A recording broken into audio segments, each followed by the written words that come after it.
ഗുരു അനുവദിക്കുമെങ്കിൽ എൻ്റെ മനസ്സിൽ കൂടി കടന്നുപോയത് ഞാൻ പറയാം. ഇത് പറഞ്ഞത് സൈമണാണ്. ജോണിനോട് പറയൂ, നിങ്ങൾ പരസ്പരം ഉപദേശിക്കണം, നല്ല ബുദ്ധി പറഞ്ഞു കൊടുക്കണം എന്നാണ് എൻ്റെ ആഗ്രഹം. ഞാൻ ഉപദേശം കൊടുക്കാനാണ് പോകുന്നത് എന്ന് അങ്ങേക്കറിയാം അല്ലേ? ഈശോ പുഞ്ചിരിച്ചു, പക്ഷേ മറുപടി ഒന്നും പറഞ്ഞില്ല.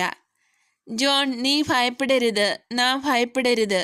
വിശുദ്ധനായ ഗുരുവിൻ്റെ ഉപദേശവും വാഗ്ദാനവും നമുക്കുണ്ട്. നമുക്ക് അതിൽ ഉറച്ചു നിൽക്കാം. നമ്മെ അയക്കും എന്ന് ഗുരു പറഞ്ഞാൽ അതിൻ്റെ അർത്ഥം ഗുരുവിനും നമുക്കും അപകടമുണ്ടാക്കാതെ, ദൈവത്തിൻ്റെ ദൗത്യത്തിന് കോട്ടം തട്ടാതെ നമ്മെ അയക്കാൻ ഗുരുവിന് കഴിയും എന്നാണ്. ദൈവത്തിൻ്റെ ദൗത്യം നമുക്ക് ഓരോരുത്തർക്കും പ്രിയപ്പെട്ടതാണ്. ഒരു നവവധുവിനെ പോലെ നമ്മുടെ പരിമിതമായ മാനസിക സിദ്ധികളെയും ആത്മീയ ശക്തികളെയും പിതാവായ ദൈവം